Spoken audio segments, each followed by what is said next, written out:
8वीं अनुसूची में शामिल हो ब्रजभाषा, नहीं तो शिक्षा और नौकरियों में पिछड़ जाएंगे युवा। सरमथुआ की प्रमुख खबर। पूर्वी राजस्थान के 8 जिलों के करीब 16 लाख बच्चों के सामने भाषा की पहचान को लेकर बड़ी चिंता खड़ी हो गई है। राजस्थानी भाषा को पाठ्यक्रमों में शामिल किए जाने की चल रही प्रक्रिया के बीच अब ब्रज क्षेत्र के लोगों ने मोर्चा खोल दिया है। इसी विरोध के तहत आज धौलपुर जिले के सरमथुआ में सैकड़ों की संख्या में स्थानीय नागरिक और युवा एकत्रित हुए। सभी ने एकजुट होकर मुख्यमंत्री के नाम एक ज्ञापन सौंपा, जिसमें ब्रजभाषा के अस्तित्व को बचाने और उसे उचित सम्मान देने की मांग की गई है।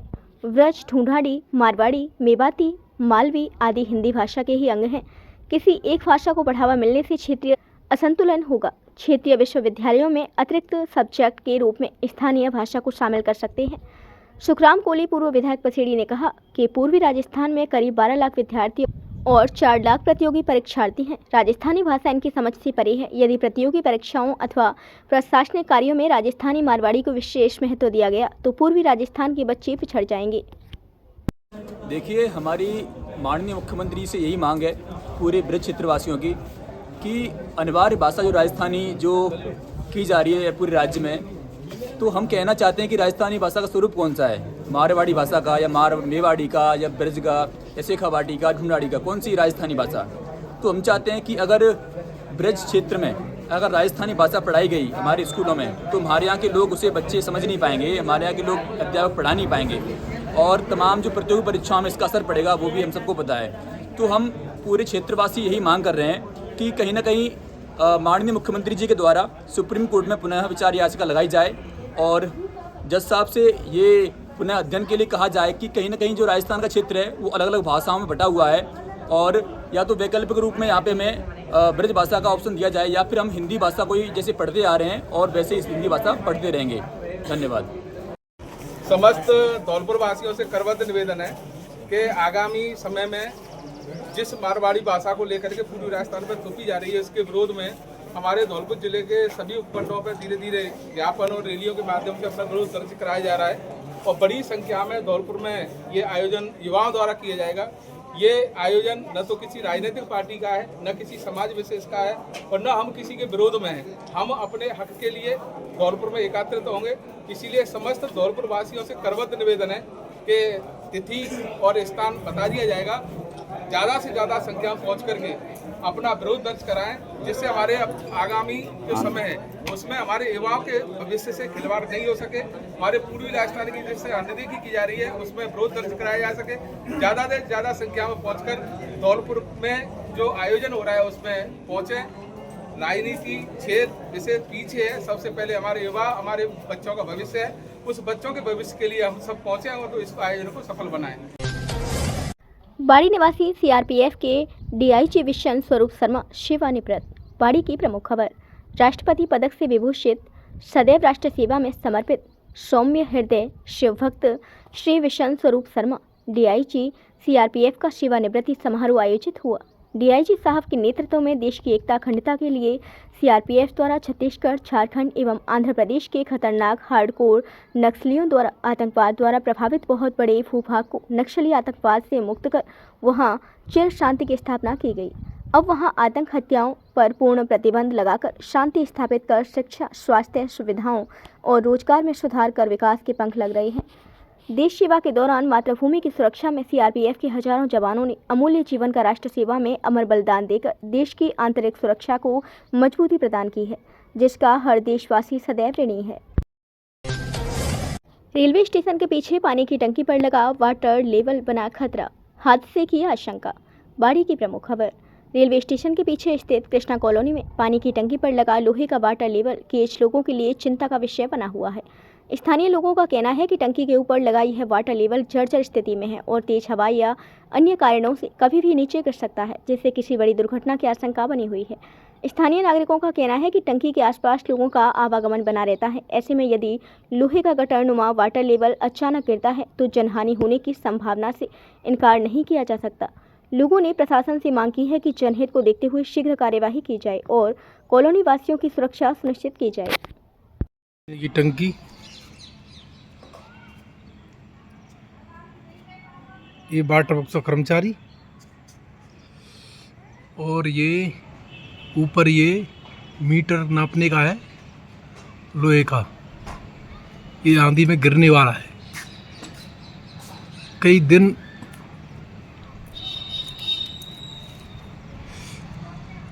बोलने के बाद अभी भी कोई कार्रवाई नहीं हो रही।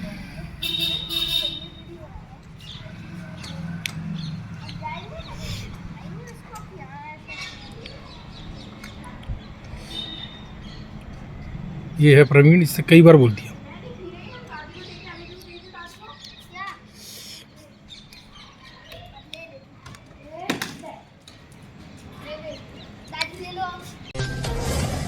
वंदे गंगा जल अभियान के तहत किया वृक्षारोपण। धौलपुर की प्रमुख खबर। वंदे गंगा जल संरक्षण अभियान के अंतर्गत आज चोपड़ा महादेव मंदिर के पास स्थित बावड़ी पर वृक्षारोपण कार्यक्रम आयोजित हुआ। कार्यक्रम में पूर्व जिला उपाध्यक्ष कमल पहाड़िया ने वृक्षारोपण के फायदे बताए। कार्यक्रम के जिला संयोजक नंदकिशोर शुक्ला ने बताया कि वृक्षों से तापमान नियंत्रित रहता है, बारिश लाते हैं, नमी बनाकर बारिश का चक्र बनाए रखते हैं। भरतपुर संभाग सह मीडिया प्रभारी एवं जिला मीडिया प्रभारी मुकेश सक्सेना ने कहा कि जीव जंतुओं के एवं पक्षियों के लिए वृक्षारोपण अत्यंत आवश्यक है। इससे जैव विविधता बनी रहती है और फल, लकड़ी, दवाएं मिलती हैं। पेड़ लगाना खर्च नहीं, आने वाली पीढ़ियों में निवेश है। नीम, पीपल, बरगद, बेल वृक्ष जैसी बहुवर्षीय पौधे लगाए गए। इस अवसर पर मरेना मंडल अध्यक्ष रामकिशोर शर्मा, मरेना मंडल महामंत्री रविंद्र सिंह हथवारी, पूर्व पार्षद रामप्रसाद बघेल, पूजा कुशवाहा, के शर्मा आदि कार्यकर्ता उपस्थित रहे। पुलिस मुख्यालय के निर्देशानुसार ए श्रेणी की नाकाबंदी जारी। बाड़ी की प्रमुख खबर।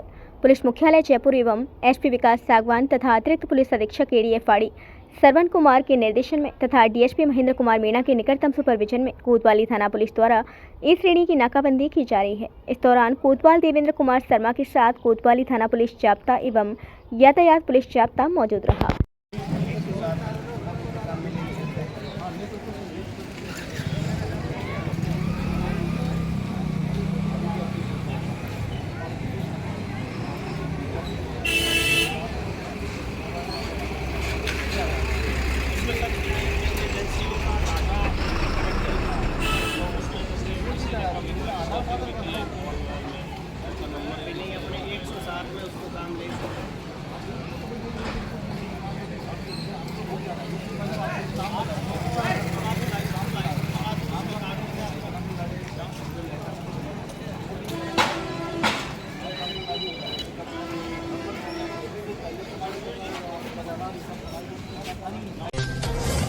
उप तहसील जारगा में मुख्य रास्ते की पैमाइश और सीमांकन की मांग। नायब तहसीलदार को सौंपा ज्ञापन। वसेड़ी की प्रमुख खबर। उप तहसील जारगा में जगनैर वसेड़ी रोड से उप तहसील कार्यालय तक जाने वाले मुख्य मार्ग की पैमाइश और सीमांकन कराने को लेकर ग्रामीणों ने सोमवार को नायब तहसीलदार को ज्ञापन सौंपा। क्षेत्र के समस्त ग्रामीणों के हस्ताक्षर युक्त इस ज्ञापन में बताया गया कि जगनैर वसेड़ी रोड से होकर उप तहसील कार्यालय तक जाने वाला यह मार्ग गाँव का मुख्य रास्ता है। वर्तमान में यह रास्ता अत्यधिक संकुचित, तंग हो गया है। रास्ते के दोनों ओर सही पैमाइश और स्थायी निशान सीमांकन न होने के कारण आमजन को आवागमन में भारी परेशानी का सामना करना पड़ रहा है। ग्रामीणों ने बताया कि उप तहसील कार्यालय होने के कारण इस मार्ग पर रोजाना सैकड़ों ग्रामीणों, अधिकारियों और वाहनों का आना जाना लगा रहता है। रास्ता सकरा होने की वजह से यहाँ आए दिन जाम की स्थिति बनी रहती है और दुर्घटनाओं की आशंका भी बनी रहती है।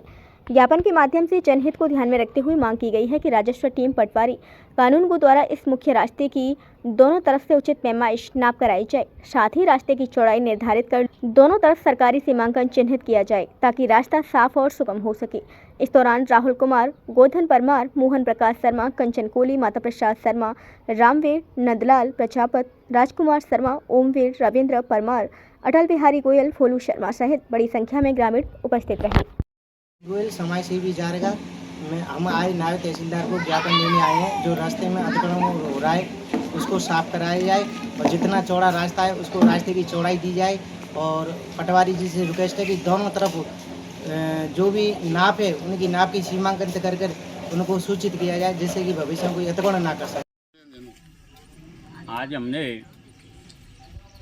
उप तहसील उपखंड जारगा के अंतर्गत एक रास्ता था, रास्ते पर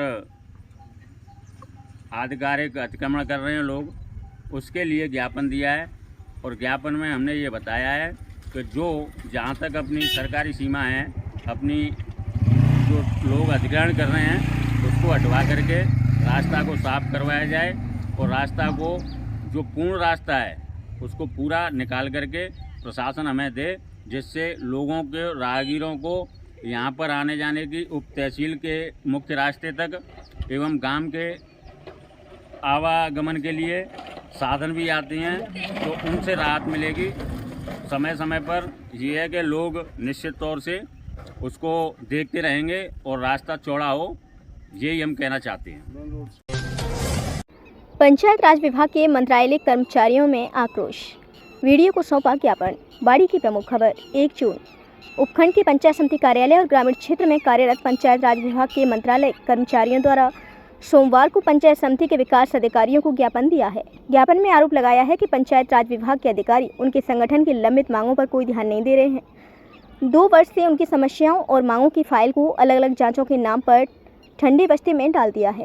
ऐसे में अब आक्रोशित कर्मचारियों की मांग नहीं माने जाने पर संगठन ने आर पार की लड़ाई का ऐलान किया है और अंतिम चेतावनी के रूप में ज्ञापन दिया है। पंचायत राज मंत्रालय कर्मचारी संगठन के ब्लॉक अध्यक्ष महेश गुर्जर ने बताया कि पूर्व में पंचायत राज विभाग के उच्च अधिकारियों के साथ संगठन के प्रदेश स्तरीय अधिकारियों की बैठक हुई थी। इस बैठक में उनकी मांगों पर विचार किया गया और जल्द ही समस्याओं के समाधान का आश्वासन दिया, लेकिन आज 2 वर्ष पूर्ण होने के बाद भी उनकी मांगों को लंबित रखा हुआ है। महामंत्री धीरज कुमार मीणा ने बताया कि संगठन के द्वारा उठाई गई जायज मांगों पर विभागीय अधिकारी कोई ध्यान नहीं दे रहे। अब सभी मंत्रालय कर्मचारियों में आक्रोश है। ऐसे में प्रदेश संगठन की आह्वान पर आर पार की लड़ाई का निर्णय लिया है, जिसमें अंतिम चेतावनी के रूप में ज्ञापन दिया है। विकास अधिकारी अनिल शर्मा को दिए ज्ञापन के दौरान ब्लॉक अध्यक्ष महेश गुर्जर, महामंत्री धीरज कुमार मीणा, कोषाध्यक्ष मुकेश कुमार मीणा के साथ मोहर सिंह, अवधेश शर्मा, अनीता, रतन सिंह, गजेंद्र सिंह, प्रेम सिंह, सुमन रानी, दिलीप कुमार, राकेश गोयल, नरेश कुमार, केदार सिंह, संतोषी लाल और अन्य मौजूद रहे। अवैध फट्टे निगल रही है हरियाली, प्रदूषण स्तर बढ़ने का मुख्य कारण वनों की कटाई। राजाखेड़ा की प्रमुख खबर, क्षेत्र की आबोहवा ईंट भट्टों के अवैध खनन से पहले ही धूल दूषित हो चुकी है और सांसों पर संकट मंडरा रहा है। वहीं अब भट्टों की चिमनियों को और ज़्यादा गर्म करने की तैयारियां भी तेज हो चुकी हैं, क्योंकि भट्टों का संचालन 30 जून तक ही किया जाना है, जिसके चलते पहले ही वायु प्रदूषण से जूझ रहे लोग अब प्रदूषण के तेजी से बढ़ने की आशंका से चिंतित हैं। गौरतलब है कि राजाखेड़ा उपखंड की आबोहवा के दुश्मन बने 100 से अधिक वैध अवैध ईंट भट्टे क्षेत्र के पर्यावरण के लिए बड़ा खतरा बनते जा रहे हैं। रसूखदार भट्टा व्यवसायी मुनाफा की दर को बढ़ाने के लिए भट्टों में कोयले की जगह पेड़ों को काटकर बड़ी मात्रा में भट्टों में झोंकते जा रहे हैं। इससे पिछले 2 दशक में क्षेत्र का वन क्षेत्र लगभग समाप्त होने के कगार पर आ गया है और क्षेत्र पर्यावरण पर दोहरी मार झेलने को मजबूर है, क्योंकि एक तरफ तो वन क्षेत्र खत्म होने से शुद्ध हवा का अभाव होता जा रहा है, वहीं भट्टों का गहरा काला कच्चा धुआं लोगों के फेफड़ों को खराब कर रहा है। प्रशासन की नाक के नीचे दिन दहाड़े वनों की लगातार कटाई हो रही है। अग्रवाल महिला मंडल ने नगरपालिका ईओ को सौंपा ज्ञापन, आवारा जानवरों बंदरों के आतंक से मुक्त करने की मांग। बाड़ी की प्रमुख खबर, अग्रवाल समाज के महिला मंडल द्वारा सोमवार को शहर में बढ़ रही आवारा जानवरों की संख्या, आए दिन के हमले और बंदरों के आतंक को लेकर नगरपालिका के अधिशासी अधिकारी उत्तम चंद बंसल को एक ज्ञापन सौंपा है, जिसमें शहर में आवारा गाय, सांड, कुत्तों एवं बंदरों के बढ़ते आतंक पर चिंता व्यक्त करते हुए शीघ्र समाधान की मांग की है। अग्रवाल महिला मंडल के अध्यक्ष डॉक्टर निर्मा सिंघल ने बताया कि शहर के लगभग हर गली, मोहल्ले एवं मुख्य चौराहों पर आवारा जानवरों का जमावड़ा रहता है, जिससे आमजन को भारी परेशानी का सामना करना पड़ता है। विशेष रूप से बुजुर्ग, महिलाएं एवं बच्चे इन जानवरों के कारण असुरक्षित महसूस कर रहे हैं। कई बार इनके कारण गंभीर घटनाएं भी घटित हो चुकी हैं। आवारा जानवरों के भूखे रहने पर वे प्लास्टिक की थैलियों को खा जाते हैं, जो अत्यंत दुखद एवं चिंताजनक विषय है। महिला मंडल की जिला अध्यक्ष सरोज मंगल ने प्रशासन को अवगत कराया है कि आवारा पशुओं एवं बंदरों के कारण लोगों का घर से निकलना तक कठिन हो गया है। महिलाएं एवं बच्चे घरों में भी स्वयं को सुरक्षित महसूस नहीं कर पा रहे हैं। यह समस्या दिन प्रतिदिन विकराल रूप धारण करती जा रही है, जिससे शहर के नागरिक भय एवं तनाव के माहौल में जिंदगी जी रही है। इस दौरान जिला महामंत्री नीतू सिंघल, अग्रवाल महिला मंडल महामंत्री शिप्रा गर्ग, शिल्पी गर्ग, नीलम गर्ग, अनीता सिंघल, मोहिनी गर्ग, नीतू गोयल, अल्पना गर्ग एवं अन्य कार्यकारिणी सदस्य उपस्थित रहे। नालों की सफाई को निकाली निविदा में अनुभव की शर्त का विरोध, ठेकेदारों ने सौंपा एसडीएम को ज्ञापन। बाड़ी की प्रमुख खबर, शहर में नगरपालिका द्वारा बारिश से पूर्व नालों की साफ सफाई के लिए 81 लाख रुपए की निविदा निकाली गई है। इस निविदा में सफाई कार्य के लिए 2 वर्ष के अनुभव की शर्त भी जोड़ी गई है। इसी से नाराज ठेकेदारों द्वारा सोमवार को उपखंड अधिकारी एवं नगरपालिका के प्रशासक एसडीएम भगवत शरण त्यागी को ज्ञापन सौंपा है और अनावश्यक रूप से लगाई शर्त को हटाने की मांग की है। राजकीय संवेदक मुकेश विधौलिया रमेश चंद्र ने बताया कि बाड़ी नगरपालिका द्वारा बारिश से पूर्व शहर नालों की साफ सफाई के लिए सफाई निविदा निकाली गई है। इस निविदा में टेंडर के लिए 2 वर्ष के कार्य अनुभव की शर्त लगाई है। सफाई कार्य में किसी प्रकार के अनुभव की कोई आवश्यकता नहीं होती। इस तरह की शर्त लगाना RDPC एक्ट 2012 और 13 की धारा 6 और 11 का उल्लंघन है। यह शर्त टेंडर के दौरान प्रतिस्पर्धा को भी कम करेगी, इसलिए इसे हटाना जरूरी है, जिससे अन्य ठेकेदार टेंडर प्रक्रिया में भाग ले सकें। ज्ञापन के दौरान संवेदक ललित शिवहरे, रमेश वाल्मीकि, दिनेश कुमार एवं अन्य मौजूद रहे। गौरतलब है कि मानसून आने से पूर्व हर वर्ष शहर के नालों की साफ सफाई का कार्य किया जाता है। इस कार्य के लिए निविदा निकाली जाती है, लेकिन इस बार निविदा का बजट 81 लाख रुपए रखा है, जो पूर्व में 15 लाख रुपए था। ऐसे में एकदम बजट में बढ़ोतरी कर निविदा निकालना और उसमें शर्त जोड़ना शहर के लोगों में हो रही चर्चा के अनुसार भ्रष्टाचार की ओर इंगित कर रहा है और एक निश्चित संवेदक को यह टेंडर मिले, इस ओर इशारा है। इसको लेकर जिला प्रशासन को ध्यान देना चाहिए।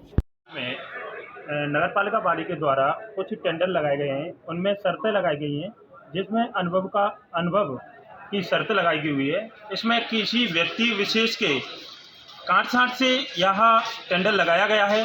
वह केवल 1-2 ही ठेकेदारों पर अनुभव है, 2-4 साल का, और जो अन्य ठेकेदार हैं जो अच्छी तरह से इस नगरपालिका में काम करना चाहते हैं, पर लेकिन उनके पास अनुभव नहीं है। इस वजह से वे इस शर्त को नहीं काम में ले पा रहे हैं। तो इस वजह से मेरे अधिशासी अधिकारी से और SDM साहब से निवेदन है कि जो शर्त लगाई हुई है उसको निरस्त किया जाए, जो सब यहाँ पर जो ठेकेदार हैं इसमें भाग ले सकें और अच्छे काम कर सकें जो बाड़ी नगर पालिका में। धन्यवाद। ये टेंडर 15 लाख रुपए का था पहले, 15 लाख रुपए में सफाई की थी, अब 81 लाख रुपए का क्यों लगाया गया है?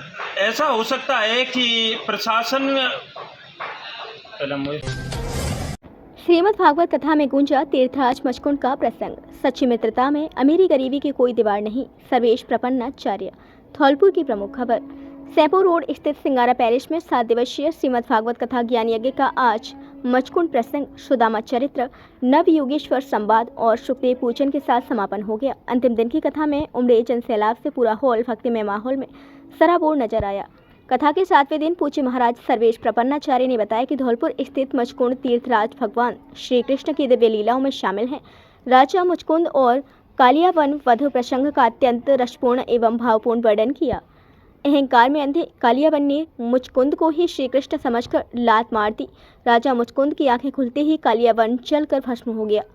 कथा व्यास ने श्रद्धालुओं को संदेश देते हुए कहा कि कालियावन वास्तव में मनुष्य के भीतर का अहंकार और वासना है, जिसका अंत केवल ईश्वर की शरण में जाने पर ही संभव है। भगवान कृष्ण और सुदामा की निश्चल मित्रता पर उन्होंने कहा कि सच्ची मित्रता में अमीरी गरीबी की कोई दीवार नहीं होती। सुदामा जी जब द्वारका पहुंचे तो प्रभु श्री कृष्ण ने नंगे पैर दौड़कर उनका स्वागत किया। कथा के परीक्षित, महाराम शर्मा और उमा शर्मा सहित कमल, विमल, मनीष, यज्ञपति, सुतैल, सियाराम शर्मा, गिरीश ब्रह्मा, पवन शर्मा, श्याम, रामू, मुकेश सुतैल और अन्य श्रद्धालुओं ने कथा पीठ से आशीर्वाद लिया। उन्होंने उपस्थित जन समुदाय से व्यसन मुक्ति, माता पिता की सेवा और पर्यावरण संरक्षण का संकल्प लेने का आह्वान किया। उत्कृष्ट आंगनवाड़ी कार्यकर्ताओं द्वारा सेक्टर स्तरीय प्रशिक्षण आयोजित। सरमथुरा की प्रमुख खबर। सरमथुरा ब्लॉक में महिला एवं बाल विकास विभाग के अंतर्गत सेक्टर आंगई एवं जिला चौंद में उत्कृष्ट आंगनवाड़ी कार्यकर्ताओं द्वारा 1 दिवसीय प्रशिक्षण कार्यक्रम का आयोजन किया गया। प्रशिक्षण में महिला सुपरवाइजर लीलावती जी, NNMVC आनंद रावत, वात्सल्य संस्थान से VC राखी परमार सहित दोनों सेक्टर की 55 आंगनबाड़ी कार्यकर्ताओं ने सहभागिता की। प्रशिक्षण के दौरान विशेष अभियान, पोषण ट्रैकर, परिवार सर्वे एवं लाभार्थी पंजीकरण संबंधी विषयों पर विस्तार से जानकारी प्रदान की गई। महिला सुपरवाइजर लीलावती जी ने बताया कि NFHS आंकड़ों को ध्यान में रखते हुए प्रत्येक आंगनबाड़ी केंद्र क्षेत्र में गर्भवती महिलाओं, धात्री माताओं, किशोरी बालिकाओं का घर घर जाकर सर्वे कर पोषण ट्रैकर में 100% प्रविष्टि सुनिश्चित की जाए। इसके बाद उत्कृष्ट आंगनबाड़ी कार्यकर्ता सीमा जी द्वारा प्रशिक्षण में बारी बारी से सभी कार्यकर्ताओं को बुलाकर एम्फेटोमीटर, स्टेडियोमीटर, डिजिटल वजन मशीन से सही ग्रोथ मॉनिटरिंग की जानकारी दी गई। NNMPC आनंद रावत ने पोषण ट्रैकर में वजन, लंबाई एवं ऊंचाई की सही प्रविष्टि एवं वैलिडेशन की जानकारी दी। वात्सल्य संस्थान की VC राखी परमार ने सभी आंगनबाड़ी कार्यकर्ताओं को निर्देशित किया कि 1 से 10 तारीख तक बच्चों की ग्रोथ मॉनिटरिंग पूर्ण करने के बाद ग्रोथ हिस्ट्री के आधार पर SAM-MEM कम वजन एवं बोनापन से प्रभावित बच्चों की पुनः जांच कर सही आंकड़े दर्ज किए जाएं, जिससे पात्र बच्चों को समय पर आवश्यक सेवाएं एवं परामर्श उपलब्ध कराया जा सके। महिला सुपरवाइजर द्वारा बताया गया कि आगामी 11 जून से 31 जुलाई तक पंजीकृत एवं अपंजीकृत बच्चों की डेटा सत्यापन और ग्रोथ मॉनिटरिंग अभियान के सफल संचालन हेतु आंगनबाड़ी केंद्र किए जाएंगे विजिट।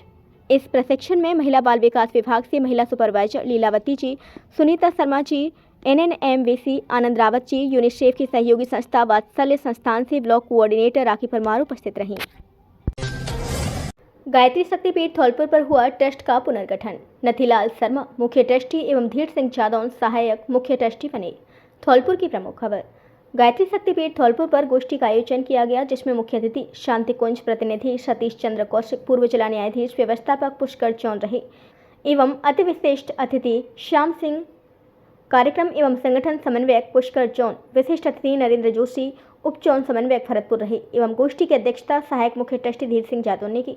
गायत्री शक्तिपीठ धौलपुर पर शांतिकुंज हरिद्वार के दिशा निर्देशानुसार शांतिकुंज प्रतिनिधियों की देखरेख में गायत्री शक्तिपीठ धौलपुर ट्रस्ट का पुनर्गठन हुआ, जिसमें सर्वसम्मति से एडवोकेट नथीलाल शर्मा को मुख्य ट्रस्टी एवं धीर सिंह जादौन सहायक मुख्य ट्रस्टी एवं ट्रस्टी के रूप में वासुदेव शर्मा, गोपेश पचौरी, वरिष्ठ पत्रकार बाड़ी, मोजीराम कांधिल, अतर सिंह कुशवाहा, बसई नवाब, राजेश शिकरवार मनिया, सीता अग्रवाल, मलखान सिंह शिकरवार नियुक्त किए गए।